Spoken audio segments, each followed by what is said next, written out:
ایک اہم بحث آپ کو پڑھانا چاہتا ہوں، اس کی میں تھوڑی سی آج ابتدا کر دیتا ہوں. ہفتہ اتوار 2 دن میں کوشش کروں گا کہ اس بحث کو ہم اختتام تک لے جائیں. اللہ کرے وہ پوری ہو جائے. بسم اللہ الرحمن الرحیم. اہل سنت اور اہل تشیع کے مابین بنیادی اور اصل اختلاف کس مسئلے میں؟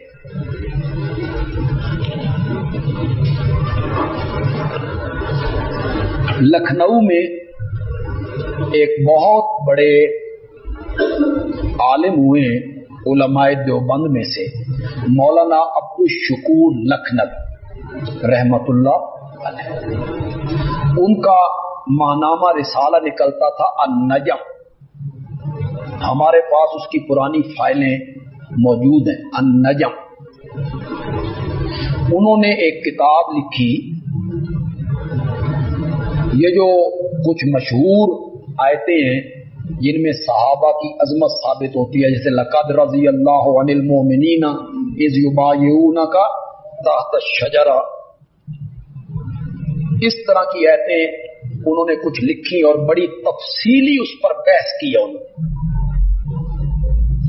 ان کا خیال یہ ہے کہ اہل تشیع اور اہل سنت کے مابین جو بنیادی اختلاف ہے وہ تحریف قرآن کے مسئلے میں.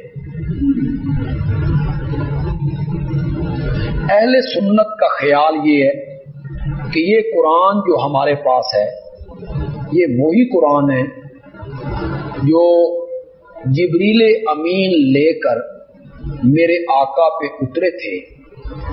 اس کے کسی کلمے میں حرف میں آج تک فرق آیا بھی نہیں اور قیامت کی صبح تک آئے گا بھی نہیں. یہ اہل سنت کا مسلک ہے. اہل تشیع کا مسلک یہ ہے کہ اصلی قرآن حضرت علی نے جمع کیا. اس کا حوالہ میں اپنی جگہ پہ آ کے آپ کو لکھوا دوں. اصلی قرآن حضرت علی رضی اللہ تعالی عنہ نے جمع کیا. جمع کرنے کے بعد وہ صحابہ کے پاس لائے کہ یہ اصلی قرآن ہے، میں نے جمع کیا ہے. صحابہ نے کہا ہمیں اس کی ضرورت نہیں. یہ ساری روایت ان کی ہے، یہ سچ نہ سمجھ لینا، یہ ان کی روایت ہے، مفروضہ گھڑا انہوں نے. صحابہ نے کہا بھی ہمیں اس قرآن کی ضرورت نہیں، ہمارے پاس قرآن موجود ہے. تو حضرت علی نے غصے میں آ گئے اور حضرت علی نے فرمایا واللہ لا ترونہ بعد هذه ابدا، اللہ کی قسم اب تم اس اصلی قرآن کو کبھی دیکھ نہیں سکتے. وہ جو قرآن انہوں نے لکھا وہ ائمہ سے ہوتا ہوا حضرت حسن، حضرت حسین، زین العابدین، حضرت جعفر، حضرت باقر ہوتا ہوتا 12ویں امام محمد مہدی تک پہنچا اور وہ اس قرآن کو لے کر ایک غار میں چلے گئے جو عراق میں سرہ من را، یعنی جو دیکھے خوش ہو جائے. اس غار کا نام ہے سرہ من را. اس غار میں وہ موجود ہیں. جب 313 مخلص شیعہ اس دنیا میں ہو جائیں گے تو وہ باہر تشریف لائیں. یہ میں سارے ان کی کتابوں سے آپ کے سامنے ذکر کر رہا ہوں. وہ آئیں گے، اصلی نظام قائم کریں گے، ظالموں کو سزائیں دیں گے. جو کچھ انہوں نے لکھا وہ میں بیان بھی نہیں کر سکتا. یہ ایک مفروضہ ہے، مفروضہ ہے جو سارا کھڑا گیا ہے. تو وہ کہتے ہیں اصل اختلاف جو ہے وہ تحریف قرآن کے مسئلے میں. لیکن نہیں، یہ بات بھی صحیح نہیں ہے. صحیح بات یہ ہے کہ اہل تشیع اور اہل سنت کے مابین جو بنیادی اور اصلی اختلاف ہے وہ مسئلہ امامت میں. باقی تمام اختلاف اس کی فرع ہے. اسی سے نکلے ہیں سارے اختلاف. میں جب آپ کے سامنے ذکر کروں گا آپ مانتے چلے جائیں گے انشاءاللہ. باقی سارے اختلاف اس کی فرع ہے. تعریف قرآن بھی اسی کی فرع ہے, تقیہ اسی کی فرع ہے, کتمان اسی کی فرع ہے, صحابہ پہ تبرہ اسی کی فرع ہے. اسی نظریہ امامت کو بچانے کے لیے قرآن میں تعریف کے قائل ہوں, اسی نظریہ امامت کو بچانے کے لیے اللہ کے لیے عقیدہ بدا کے قائل ہوں, اسی نظریہ امامت کو بچانے کے لیے صحابہ پہ تبرہ ہوں, اسی نظریہ امامت کو بچانے کے لیے تقیہ ایجاد کیا. اصل اور بنیادی اختلاف جو ہے وہ کس میں ہے؟ مسئلہ امامت. پہلے اہل سنت کا نظریہ آپ سن لیں. ہمارا نظریہ کیا ہے؟ امام خلیفہ کون ہوتا ہے؟ اہل سنت کے نزدیک خلافت و امامت ایک انتظامی عہدہ ہے. انتظام و انصرام سنبھالنا انتظامی عہدہ ہے جو نبی اکرم کی اطاعت و پیروی سے آپ کی جانشینی کا نام ہے. بس نبی وہ امام اور خلیفہ نبی پاک کی اطاعت کرتا ہے, آپ کی پیروی کرتا ہے, آپ کا جانشین ہوتا ہے. ایک انتظامی عہدہ ہے, اس پر وحی نہیں اترتی. یہ اہل سنت کا نظر ہے, اس پہ وحی نہیں اترتی. وہ غلطیوں سے معصوم نہیں ہوتا, اس کی اطاعت فرض نہیں ہوتی. جس طرح اللہ اور رسول کی اطاعت فرض ہے, اس کی اطاعت فرض نہیں ہوتی. اس پر کتاب نہیں اترتی, اسے نبوت نہیں ملتی, اس کے لیے کوئی نص نہیں ہوتی, وہ منسوس من اللہ نہیں ہوتا. اگر آپ اس لفظ کو سمجھ جائیں, وہ منسوس من اللہ نہیں ہوتا, یعنی اللہ کی طرف سے نص ہو کہ ابو بکر خلیفہ ہوگا, کوئی نہیں. وہ منسوس من اللہ نہیں ہوتا, وہ معصوم عن الخطا والعصیان نہیں ہوتا. یہ اہل سنت کا نظریہ ہے. کوئی نص نہیں ہوتی اس کے لیے. قرآن کی آیت ہو, نبی پاک کا واضح فرمان ہو, کوئی کہ میرے بعد ابو بکر خلیفہ ہوگا, کوئی نہیں. ہم اہل سنت اس کے قائل. ہاں اگر کچھ اشارے ہوں, واضح نص نہ ہو, کچھ اشارے ہوں, تو یہ نور علی نور ہو گیا. جیسے میں اشارہ ایک آپ کو بتا دیتا ہوں کیسے اشارے ہوتے. ایک عورت آئی, اس نے مسئلہ پوچھا, آپ نے فرمایا پھر آنا میں بتاؤں گا. اس نے کہا انجی تم ولم اجد کا, اگر میں آؤں اور آپ کو نہ پاؤں, کأنہا ترید الموت. اس کے ذہن میں کیا تھا؟ آپ موت کا جام پی لیں, میں آؤں آپ انتقال فرما جائیں, تو پھر نہ آپ نے میری سننی اور نہ آپ نے مجھے جواب دینا, تو پھر میں کیا کروں؟ آپ نے فرمایا ان جیتے, اگر تو آئے, فلم تجدینی, اور تو مجھے نہ پائے, فاتی ابا بکر, کس کے پاس چلی جانا. اب یہ تھوڑا سا اشارہ ہے کہ میرے بعد منصب خلافت کس کے پاس ہوگا. تبھی آپ اس عورت کو کہہ رہے ہیں فاتی ابا بکر. آپ نے جو آخری خطبہ دیا جمعرات کے دن زور کے بعد, اس خطبے میں آپ نے مسجد نبوی میں جو کھڑکیاں کھلتی تھیں لوگوں کے, صحابہ کے گھروں کی, وہ نماز کے لیے کھڑکیاں ادھر مسجد میں رکھی ہوئی تھیں. آپ نے فرمایا لا تبقین خوخۃ فی المسجد, یہ ساری کھڑکیاں جو مسجد میں کھل رہی ہیں انہیں بند کر دیا جائے. الا خوخۃ ابی بکر, صرف ایک گھر کی کھڑکی کھلی رہے گی اور وہ ابو بکر کا گھر. یہ تھوڑا سا اشارہ ہے کہ میرے بعد یہ ذمہ داریاں کس کے پاس ہوں گی؟ ابو بکر. آپ کو اللہ حج پہ لے جائے, عمرے پہ لے کے آپ وہاں جائیں تو آپ جب روضہ رسول پہ کھڑے ہوں گے تو مغرب کعبے کی طرف آپ کی پیٹھ ہوگی، روضہ رسول کے سامنے آپ آئیں گے تو کعبے کی طرف آپ کی پیٹھ ہوگی، روضہ رسول کی طرف آپ کا منہ ہوگا۔ یہاں آپ کھڑے ہیں، سلام پڑھنے کے بعد لوگ آگے نکل جاتے ہیں، آگے سامنے دروازہ ہے باب البقیع، یہ جنت البقیع کو رستہ جا رہا ہے، سامنے دروازہ ہے، آپ آگے نہ جائیں، پیچھے مڑیں، ادھر مڑ کے جب آپ اس کے بالکل سامنے آئیں گے تو وہاں آپ کو ایک دروازہ نظر آئے گا، باب الصدیق، اس دروازے کا نام کیا ہے؟ باب الصدیق۔ اس دروازے پر آپ دیکھیں گے، اس دروازے کے اوپر لکھا ہوا ہے ہاذہ خوخۃ ابی بکر، یہ دروازہ عین اس جگہ پہ بنایا گیا ہے جہاں حضرت ابوبکر کے گھر کی کھڑکی کھلا کرتی۔ پہلے تو وہ تھا جب میں گیا، حج پر گیا، عمرے پہ گیا، اب مجھے پتہ نہیں کہ وہ لکھا ہوا ہے یا نہیں، لیکن میں نے خود اسے وہاں پڑھا تھا۔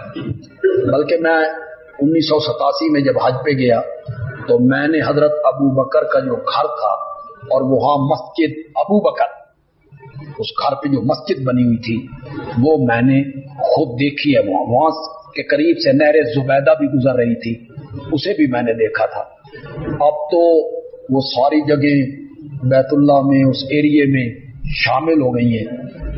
باب فید کے سامنے جو دار التوحید ہے، بہت بڑی بلڈنگ ہے، ہوٹل ہے دار التوحید، وہ ابو بکر مسجد اس کے اندر آ گئی۔ مجھے کسی نے کہا وہ مسجد اس کے اندر آ گئی، تو یہ اشارہ ہے کہ میرے بعد خلافت کی ذمہ داریاں ابو بکر کے پاس، نس نہیں ہے۔ جب آپ کمزور ہوئے اور گھر سے باہر آنا آپ کے لیے دشوار ہوا اور حضرت بلال بار بار کہتے تھے یا رسول اللہ نماز ہے، صحابہ ہیں، تشریف لائیے، تو آپ نے فرمایا مرو ابا بکر فلیصلی بالناس، ابو بکر کو کہو میرے مصلی پہ کھڑے ہو کے لوگوں کو۔ یہ بھی اشارہ تھا کہ میرے بعد خلافت کی ذمہ داریاں ابو بکر کے پاس۔ مزے کی بات یہ ہے کہ لوگ من کن تو مولا ہو فعلی مولا، اس کے بلبوتے پر حضرت علی کی خلافت ثابت کر، حالانکہ کہیں لغت میں لکھا ہوا ہے کہ مولا کا معنی خلیفہ، مولا کا معنی امام، کہیں ہے؟ کہیں بھی نہیں۔ اس کے بلبوتے پر دور دور تک نشان بھی کوئی نہیں، اس سے وہ ثابت کرنے لگے ہو زبردستی۔ آپ دیکھیں، ہم کہتے ہیں کہ آپ کو پتہ ہے کہ آپ کے انتقال سے 4 دن پہلے، کتنے دن پہلے؟ 4 دن پہلے نبی پاک نے فرمایا قلم دوات لاؤ، میں تمہیں ایک ایسی تحریر لکھ دوں جس کے بعد تم کبھی گمراہ نہیں ہو۔ بیماری ہے، شدت ہے، صحابہ بیٹھے ہوئے قریب، کوئی نہیں بولا، حضرت عمر بولے حسبنا کتاب اللہ، ہمیں اللہ کی کتاب کافی۔ ان کے اس جواب سے صحابہ بھی مطمئن ہو، خود نبی اکرم صلی اللہ علیہ وسلم بھی مطمئن۔ کیا دلیل ہے؟ اس کے بعد آپ 4 دن زندہ رہے، پھر آپ نے قلم دوات طلب۔ اگر تحریر ضروری ہوتی تو حضرت عمر کے کہنے سے آپ رک جاتے، کیوں رکتے؟ آپ پھر منگواتے۔ لوگ کہتے ہیں حضرت عمر نے آڑے آئے، قلم دوات نہیں دی، نبی پاک حضرت علی کی خلافت لکھوانا چاہتے تھے، خلافت لکھوانا چاہتے تھے، حضرت عمر آڑے آ گئے۔ ہم نے کہا حضرت عمر تو قلم دوات نہیں لائے، جن کی خلافت لکھوانا چاہتے تھے وہ لے آتے، وہ کیوں نہیں لائے؟ معلوم ہوتا ہے حضرت علی رضی اللہ تعالیٰ عنہ بھی حضرت عمر کے جواب پہ کیا ہو گئے؟ مطمئن ہو، وہ بھی تو قلم دوات نہیں نہ لائے، حضرت علی کو قلم دوات لے آنی چاہیے تھی، تو وہ قلم دوات لے آتے کہ یا رسول اللہ تحریر لکھ دیں آپ۔ یہاں میں آپ کو ایک نفیس سی بات بتانا چاہتا ہوں، آپ کے اگر دماغ نفیس ہوں گے تو اسے جلدی کیچ کر لیں۔ یہ من کن تو مولا و فالی المولا، یہ انتقال سے 3 مہینے پہلے کی بات ہے۔ کتنے مہینے؟ 3 مہینے۔ کتنے صحابہ تھے سننے والے؟ 1 لاکھ سے زائد۔ تمہارا دعویٰ یہ ہے کہ یہ خلافت کا اعلان تھا، من کن تو مولا و فالی مولا، یہ خلافت کا اعلان تھا۔ خلافت کا اعلان تو خم غدیر پہ 3 مہینے پہلے ہو گیا تھا۔ اب تحریر لکھنے کا مقصد معلوم ہوتا ہے شک تمہیں بھی ہے کہ خم غدیر پہ اعلان نہیں ہوا، شک تمہیں بھی پڑا ہوا ہے۔ اگر وہاں اعلان ہو گیا ہے تو پھر تحریر لکھنے کی کیا ضرورت ہے؟ دوسری بات جو اس سلسلے میں آپ ذہن میں رکھیں گے، نبی پاک کوئی تحریر نہیں لکھوانا چاہتے تھے۔ اگر لکھوانا چاہتے ہوتے نا آپ لکھواتے۔ حضرت عمر کس طرح روک سکتے تھے؟ آپ کہتے لے آؤ بھائی، میں جو کہہ رہا ہوں لے آؤ، میں لکھنا چاہتا ہوں۔ اس کے بعد آپ نے قلم دوات طلب نہیں کیا۔ دراصل نبی پاک صحابہ کا امتحان لینا چاہتے تھے۔ 3 مہینے پہلے میں نے حجۃ الوداع کے خطبے میں کہا تھا میں تم میں 2 چیزیں چھوڑ کے جا رہا ہوں، مضبوطی سے پکڑے رکھو گے تو کبھی گمراہ نہیں ہوو گے، کتاب اللہ و سنتی، اور اوپر سے آواز آئی الیوم اکملت لکم دینکم، دین مکمل ہو گیا۔ نبی پاک نے بھی وہاں فرما دیا 2 چیزیں چھوڑ کے جا رہا ہوں، کبھی گمراہ نہیں ہوو گے۔ نبی پاک امتحان لینا چاہتے ہیں۔ ان کو میرا وہ خطبہ یاد ہے، وہ ساری باتیں یاد ہیں۔ میرے نبی نے امتحان لیا اور حضرت عمر 100 میں سے 100 نمبر لے کے پاس ہو گئے، اور انہوں نے جو جواب دیا سارے صحابہ نے اس جواب سے اتفاق کر لیا۔ کسی صحابی نے نہیں کہا کہ لے آؤ قلم دوات۔ بات ذرا لمبی ہو گئی۔ کیا کہنا چاہتا تھا؟ ہمارے ہاں امام اور خلیفہ کے لیے نص کا ہونا ضروری کوئی، اللہ کی طرف سے نص ہو، نبی پاک کا واضح حکم ہو، ہم اس کے قائل کوئی نہیں ہے۔ یہ اہل سنت کا نظریہ ہو گیا۔ بس اسی تک کر لیتے ہیں، پھر انشاءاللہ بعد میں ہفتے کے دن کریں گے انشاءاللہ۔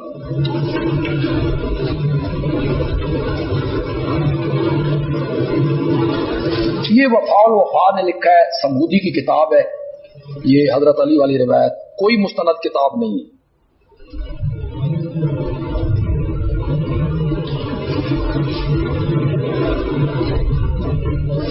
حضرت صاحب نے اس دیہاتی والی روایت کو ذکر کیا جو تحریر حدیث لکھ رہا، تحریرات حدیث لکھ رہا تھا، اس نے وہ روایت لکھ لی۔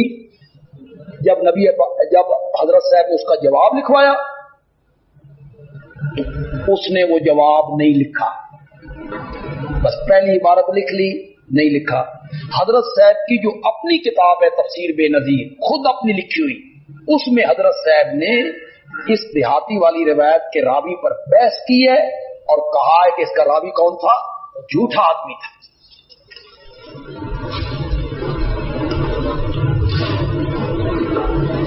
دیکھیں، جس طرح کی اطاعت اللہ کی ہے اور جس طرح کی اطاعت اللہ کے رسول کی ہے، اس طرح کی اطاعت اولی الامر کی نہیں ہے کہ آپ اطاعت نہیں کریں گے تو آپ کفر کے درجے میں چلے جائیں گے، فرض نہیں ہے۔ یہ جو کہتے ہیں کہ نبی اکرم کو درود پڑھے تو وہ سنتے ہیں، یہ ایک ہی روایت ہے، من صلی علیہ عند قبری، اس کا راوی ہے محمد ابن مروان سدی صغیر، اور اس کو سارے محدثین نے لکھا ہے کہ کذاب بھی تھا، وضاح بھی تھا، اور جلا بھنا شیعہ بھی تھا۔ نبی پاک کی محبت کا وسیلہ دینا کسی صحابی نے دیا؟ یہ کہنا کہ محبت رسول بھی ایک عمل ہے تو پھر یہ عمل کا ہی وسیلہ ہو گیا۔ اتنی باریکیوں میں نہ پڑو۔ کسی صحابی نے محبت رسول کا وسیلہ پیش کیا؟ سب سے زیادہ محبت تو ان کو تھی۔ قبر پر کھڑے ہو کر آپ قبرستان جائیں، کوئی قرآن کی آیت پڑھیں، فاتحہ پڑھیں، ہاتھ نہ اٹھائیں تو بہتر ہے، تاکہ دیکھنے والے کو شک نہ پڑے کہ یہ صاحب قبر سے مانگ رہا ہے. ہاں ایسے کر لیں، بالکل مغرب کی جانب آ جائیں، قبرستان کے آخر میں مغرب کی طرف منہ کر لیں، کعبے کی طرف منہ کر لیں، اور پھر قبرستان اپنی پیٹھ کے پیچھے کر لیں، پھر آپ ہاتھ اٹھا کے بھی دعا کر سکتے ہیں.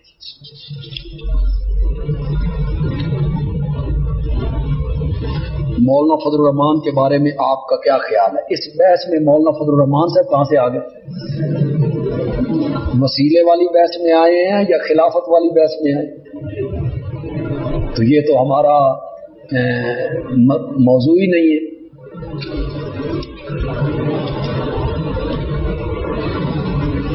بعض لوگ جنگ صفین کے قائل نہیں ہیں، وہ کہتے ہیں کہ یہ تاریخ کا جھوٹ ہے.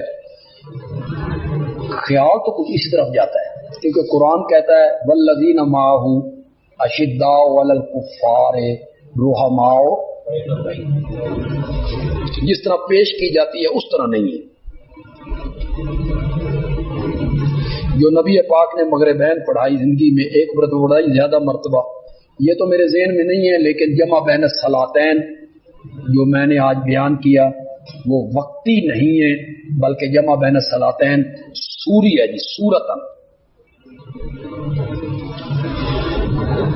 جو لوگ تمام مردوں کی حیات کے قائل ہیں، کافروں کے، مسلمانوں کے وسیلہ استشفاء کے قائل ہیں، ان کا عقیدہ صحیح نہیں ہے. اور اگر ان کا یہ نظریہ ہے کہ ہم اس کے وسیلے ہی سے اللہ ہماری پکار کو سنتے ہیں اور انہی کانوں سے صاحب قبر ہماری بات کو سن رہا ہے، تو ایسے لوگوں کے پیچھے نماز نہیں ہوتی. مفتی کفایت اللہ رحمت اللہ علیہ کا دستی فتویٰ ہمارے پاس موجود ہے. ونسلم علی رسولہ الکریم الامین وعلی آلہ واصحابہ اجمعین، اما بعد. اس سے پہلے سبق میں ہم نے اہل سنت کا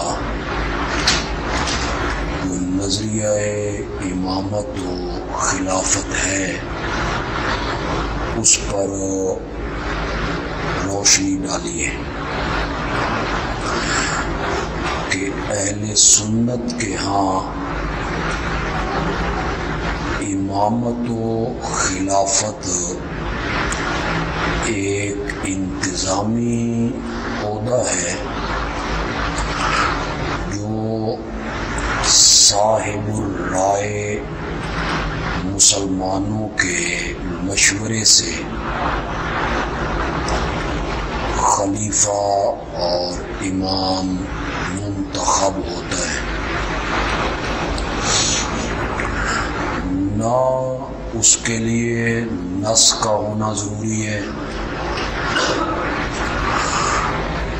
نہ وہ غلطیوں اور خطاؤں سے معصوم ہوتا ہے،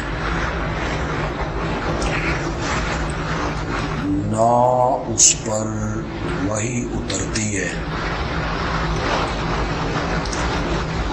اور نہ اسے کتاب ملتی ہے. اس کے برعکس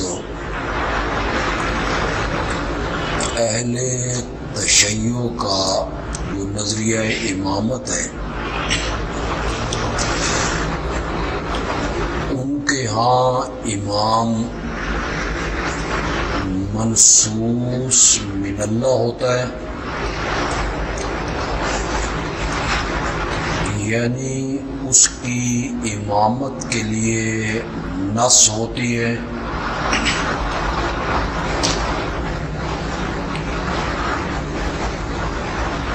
وہ معصوم عن الخطا والعصیان ہوتا ہے،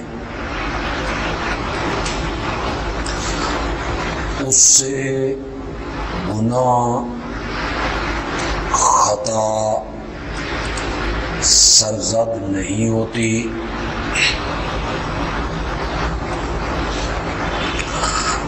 وہ عالم ما کانا و ما یکون ہوتا ہے،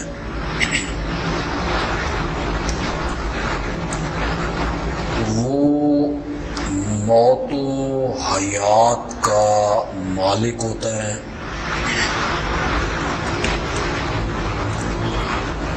اور زمین و آسمان کے امور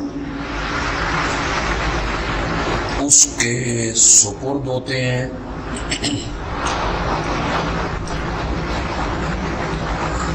اور اس کا مرتبہ انبیاء سے بلند اور بالا تر ہوتا ہے۔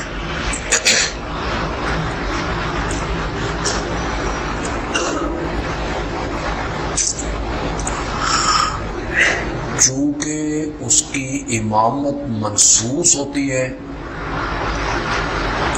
لہذا اس کو امام ماننا لوگوں پر فرض ہو جاتا ہے۔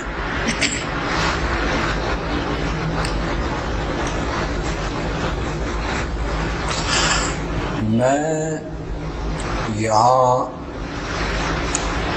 ایک عبارت آپ کو لکھوانا چاہتا ہوں۔ یہ رجال کشی سے، یہ اہل تشیع کی اسماء رجال کی کتاب،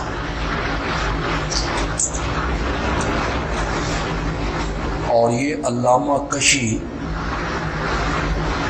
3 صدی کا عالم ہے، یہ بہت پرانا آدمی،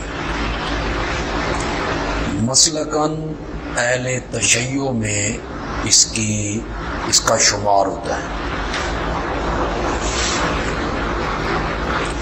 رجال کشی صفحہ 71،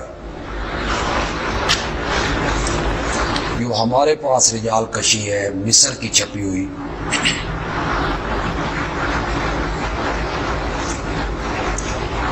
کہتا ہے ذکر بعض اہل العلم، ذکر بعض اہل العلم، بعض اہل علم نے کہا ہے، ان عبداللہ ابن سبا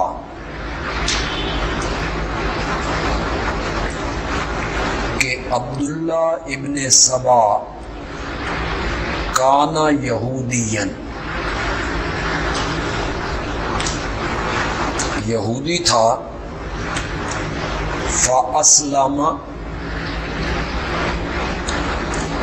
پھر وہ اسلام لے آیا،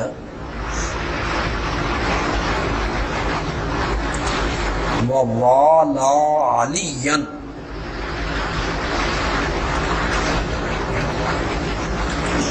اور حضرت علی سے محبت کرنے لگا، دوستی کا دعویٰ کرنے لگا۔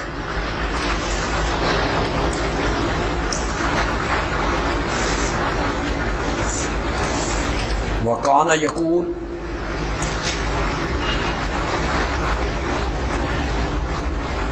وَهُوَ عَلَى یہودیتہ، جب یہ یہودی تھا تو یہ کہا کرتا تھا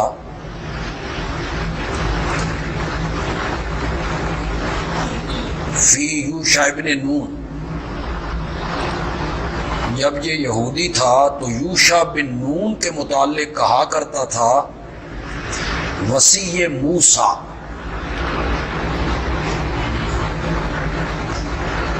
بالغلو،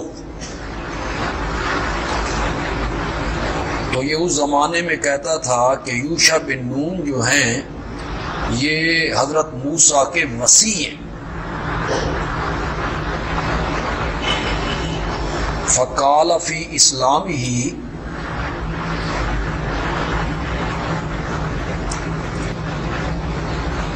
بعد وفات رسول اللہ، بعد وفات رسول اللہ فی علی مثل ذالک، اسلام قبول کرنے کے بعد نبی اکرم کی وفات کے بعد اس نے حضرت علی کے متعلق بھی اسی طرح کی باتیں کہنی شروع کر دیں.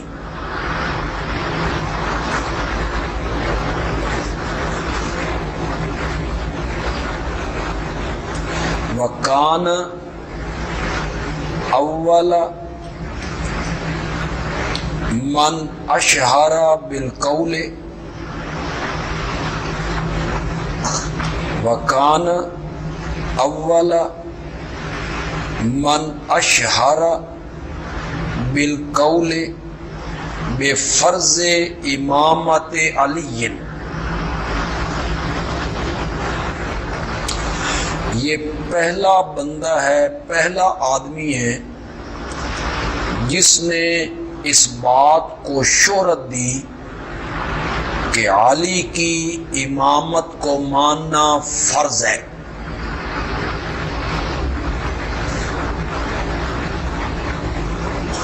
وَأَظْهَرَ الْبَرَاءَةَ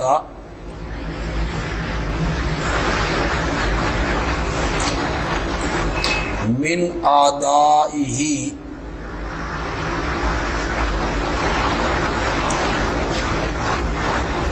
وَأَكْفَرَهُمْ وَأَظْهَرَ الْبَرَاءَةَ من آدائه، اور اس نے حضرت علی کے دشمنوں سے برات کو ظاہر کرنا شروع کیا کہ ہم حضرت علی کے دشمنوں سے دور ہیں. وَأَكْفَرَهُمْ، اور ان کو کافر کہنا شروع کیا.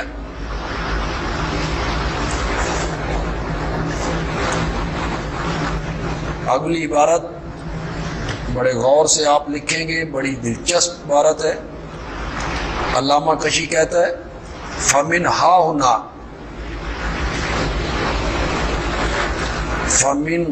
ہنا قال من خالف الشیعۃ.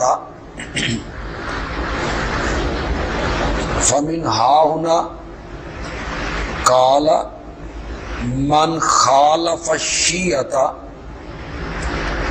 اسی لیے، اسی وجہ سے شیعہ کے جو مخالف لوگ ہیں وہ کہتے ہیں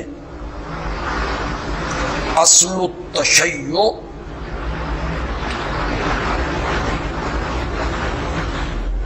اس کا ترجمہ تو میں کروں گا لیکن عربی عبارت کا مزہ آپ لیں. کہتا ہے اسی وجہ سے جو شیعہ کے مخالف لوگ ہیں وہ کہتے ہیں اصل التشیع ماخوذ من الیہودیت، کہ شیعیت کا جو اصل ہے، بنیاد ہے، ماخوذ من الیہودیت، یہ ماخوذ ہے کس سے؟ یہ رجال کشی اور اس کا صفحہ 71 ہے. ان کی جو پہلی بات ہے کہ امام منصوص من اللہ ہوتا ہے،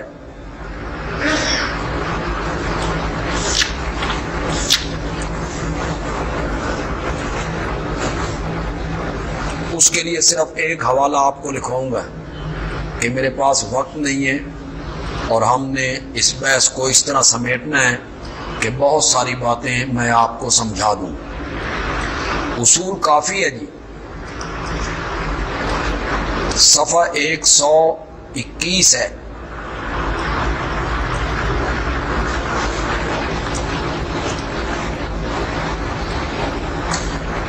اس میں ایک باب باندھا گیا ہے، الامام المطہر من الذنوب والمبرأ من العیوب.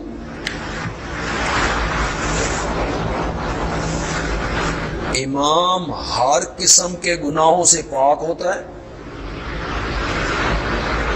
اور ہر قسم کے عیبوں سے بری ہوتا ہے.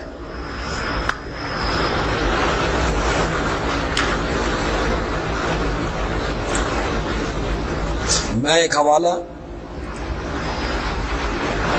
اس لیے خمینی کی کتاب سے لکھوانا چاہتا ہوں کہ کوئی یہ نہ کہے کہ وہ پرانی کتابیں لکھا ہوگا انہوں نے، آج کا تو کوئی آدمی قائل نہیں.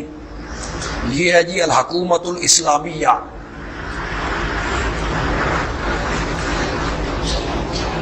صفحہ 91 ہے جی. یہ خمینی کی کتاب ہے.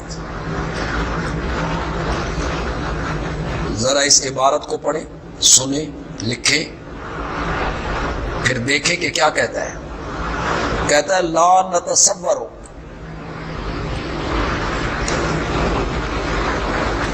ہم تصور بھی نہیں کر سکتے، فیہم،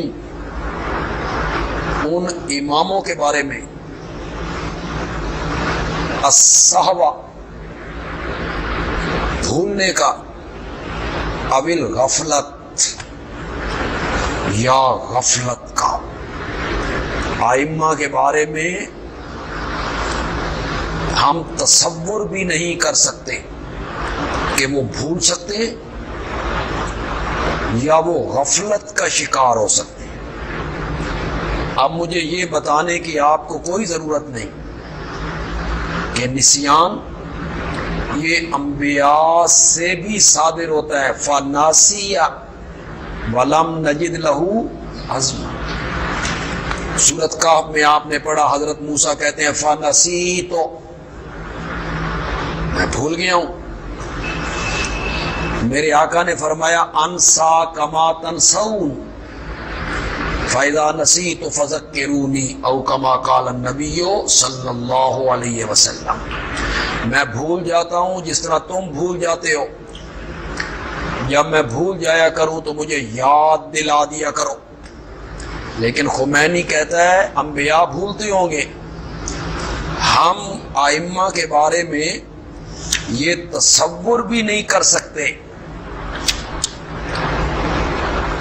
بھول چوک کا اور غافل ہونے کا ہم تصور بھی نہیں کر سکتے.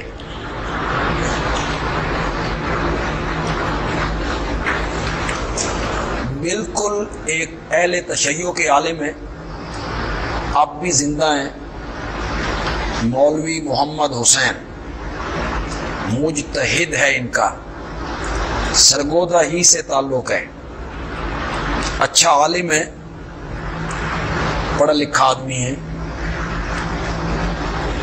بڑی کتابیں لکھی ہیں اس نے. اور یہ اہل تشیع میں وہابی شیعہ کے نام سے مشہور ہے. اس کو کہتے ہیں وہابی شیعہ. اس کا اپنا ایک گروہ ہے. اس نے توحید کے موضوع پر ایک کتاب لکھی ہے جس میں اس نے ثابت کیا ہے کہ عالم الغیب مختار کل اللہ ہے. پھر اس نے اس میں ایک باب میں ثابت کیا کہ معجزہ اور کرامت اس کا فاعل اللہ ہے. یہ انبیاء اولیاء کے ہاتھ میں نہیں ہے. اصلاح الرسوم کے نام پر اس نے ایک کتاب لکھی، اصلاح الرسوم. جتنی رسمیں اہل تشیع میں رائج ہیں دھجیاں اڑا کے رکھ دی.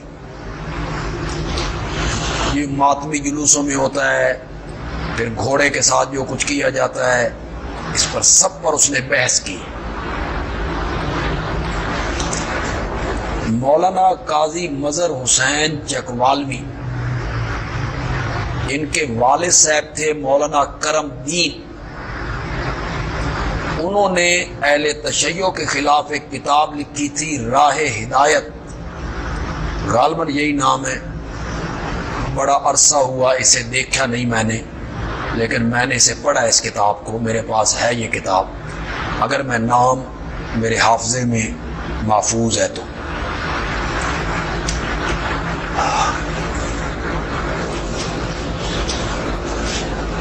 یا اس کا نام ہے آفتاب ہدایت، غالباً بڑی اچھی کتاب. اس نے اس کا جواب لکھا ہے تجلیات صداقت کے نام، 2 جلدوں۔ اس کی جو کتاب ہے تجلیات صداقت، اس کے صفحہ 267 پہ لکھتا ہے شیعہ وہ ہوتا ہے جو نبی کی طرح امام کو معصوم عن الخطا سمجھے۔ تو یہ 3 حوالوں سے ایک حوالہ اصول کافی کا، یہ معتبر ترین کتاب ہے۔ ہماری سیاہ ستہ، ان کی سیاہ اربع۔ سیاہ اربع میں سب سے معتبر جو ان کی کتاب ہے وہ اصول کافی۔ اس کا اصل نام ہے الکافی۔ جس حصے میں اصول بیان ہوئے، عقائد بیان ہوئے، اس کا نام پڑ گیا اصول کافی، اور جس میں فروعات بیان ہوئے اس کا نام پڑ گیا فروع کافی۔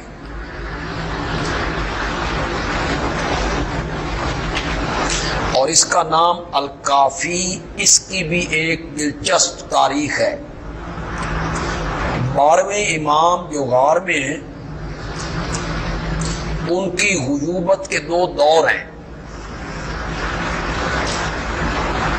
ایک غیوبت صغرا، ایک غیوبت کبرا۔ غیوبت صغرا وہ دور تھا جب کچھ لوگوں کو 12ویں امام سے غار میں جا کے ملنے کی اجازت تھی،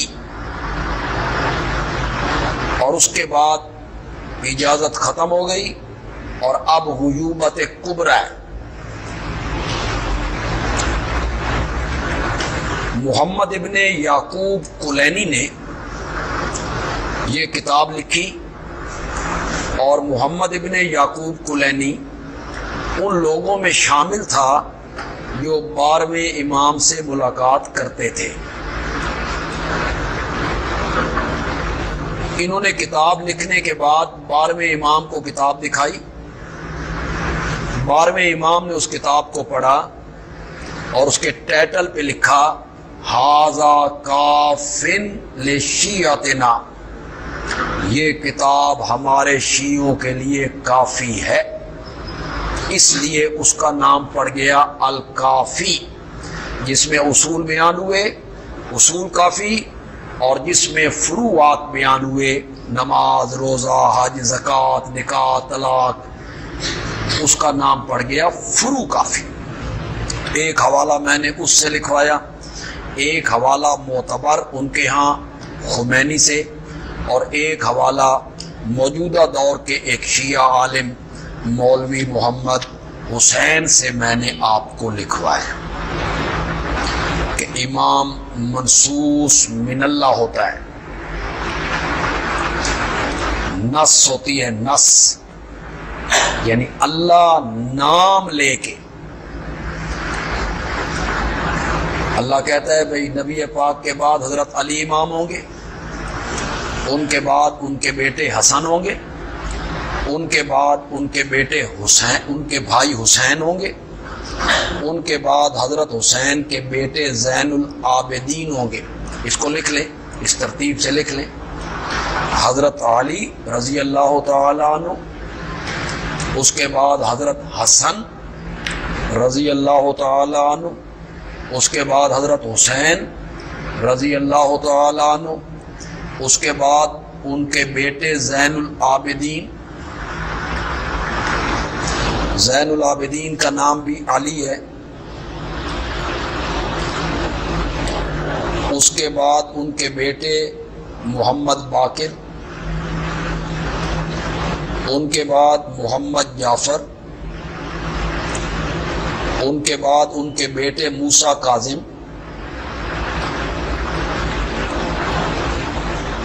ان کے بعد علی رضا، ان کے بعد ان کے بیٹے محمد تقی، ان کے بعد ان کے بیٹے علی نقی، ان کے بعد ان کے بیٹے حسن عسکری، 11ویں امام ہے حسن عسکری، اور ان کے بیٹے محمد مہدی۔ یہ سب ائمہ اہل سنت ہیں جی، بڑے عالم ہوئے ہیں، اہل سنت کے رہنما ہوئے ہیں جی۔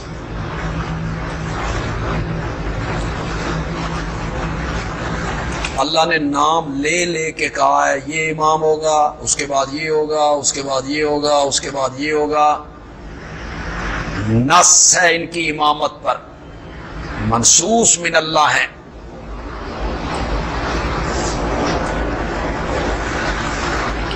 ہمارا اس پر ایک اعتراض ہے،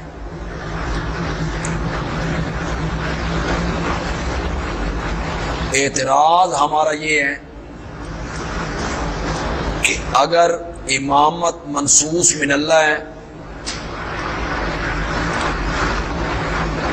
اور امام اللہ بناتا ہے تو پھر حضرت حسن اور حضرت حسین دونوں اماموں نے معاویہ کے ہاتھ پر بیعت کیوں کی تھی؟ اگر ان کے بارے میں نص موجود تھی اور ان کے بعد ان کے بیٹے زین العابدین امام تھے تو پھر ان دونوں بھائیوں نے حضرت معاویہ کے ہاتھ پر بیعت کیوں کی تھی؟ یہ ہمارا اعتراض ہے۔ ان کے سر پر تلوار بن کے لٹک رہا ہے اور قیامت کی صبح تک لٹکتا رہے گا۔ اللہ اگر امام مقرر کرتا ہے تو پھر حضرت حسن رضی اللہ تعالی عنہ نے صرف 6 مہینے کے بعد یہ خلافت سپرد کر دی، حکومت سپرد کر دی حضرت سیدنا معاویہ رضی اللہ تعالی عنہ کو۔ یہ حوالہ ہے جی رجال کشی، صفحہ 101۔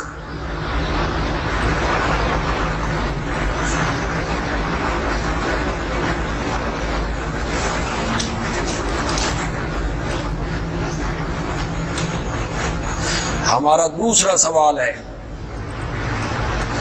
کہ اگر خلافت منصوص من اللہ ہوتی ہے اور اللہ نے حضرت علی کا نام لے کر کہا تھا کہ نبی پاک کے بعد یہ امام ہوں گے، یہ خلیفہ ہوں گے، تو پھر حضرت علی نے سیدنا صدیق اکبر کے ہاتھ پر بیعت کیوں کی تھی؟ انہیں تو اپنے حق کے لیے تلوار اٹھانی چاہیے تھی کہ میری امامت منصوص من اللہ ہے، مجھے اللہ نے امام بنایا ہے، تم کون ہوتے ہو امامت کا دعویٰ کرنے والے؟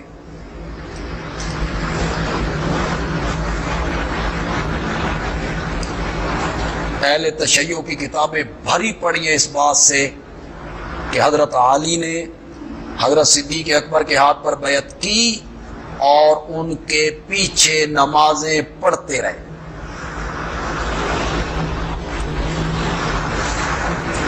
اس کے لیے دیکھیے جی بہار الانوار صفحہ 124 جلد 10ویں۔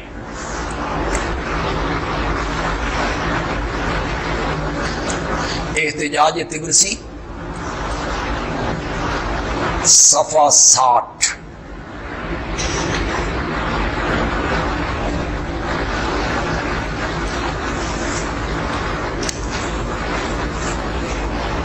اہل تشیع کی جو فقہ کی کتابیں ہیں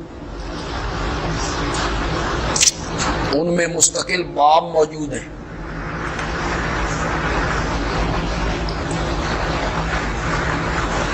باب قضاء علی فی ایام ابی بکر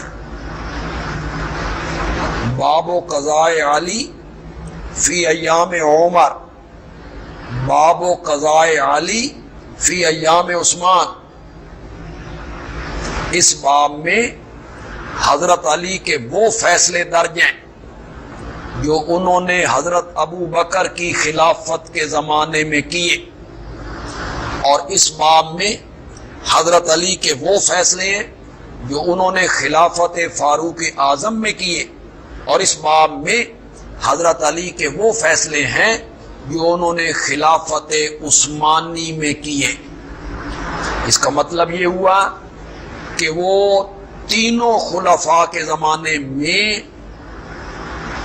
چیف جسٹس رہے، قاضی القضات، اور وہ فیصلے کیا کرتے تھے، بیعت بھی کی، پیچھے نمازیں بھی پڑھی، اور ان کی خلافت میں عہدے بھی قبول کیے۔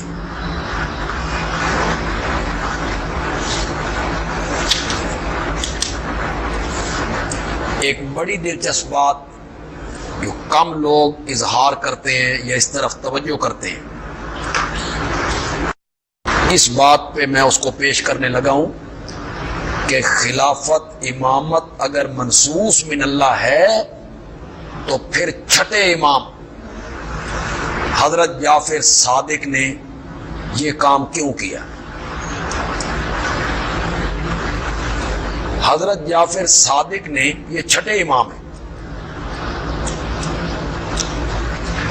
اپنے بیٹے اسماعیل کو اپنے بعد خلافت و امامت کے لیے نامزد کیا کہ میرا بیٹا اسماعیل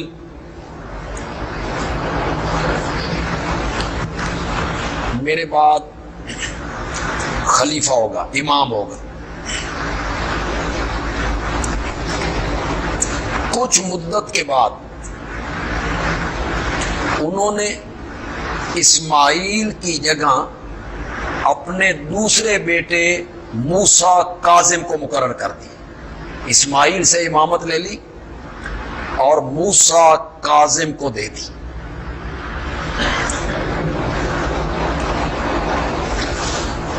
اسماعیل صاحب بھی ڈٹے رہے کہ میں ہی امام ہوں، اور ایک نئے فرقے نے جنم لیا جسے ہم اسماعیلی فرقہ کہتے ہیں، یہ اسی اسماعیل سے آ رہے، شش امامی، 6 اماموں والے۔ ہم کہتے ہیں اگر امامت منصوص من اللہ ہے، اللہ نامزد کرتا ہے، اللہ کی طرف سے نص ہوتی ہے، تو اللہ نے پہلے اسماعیل کو نامزد کیا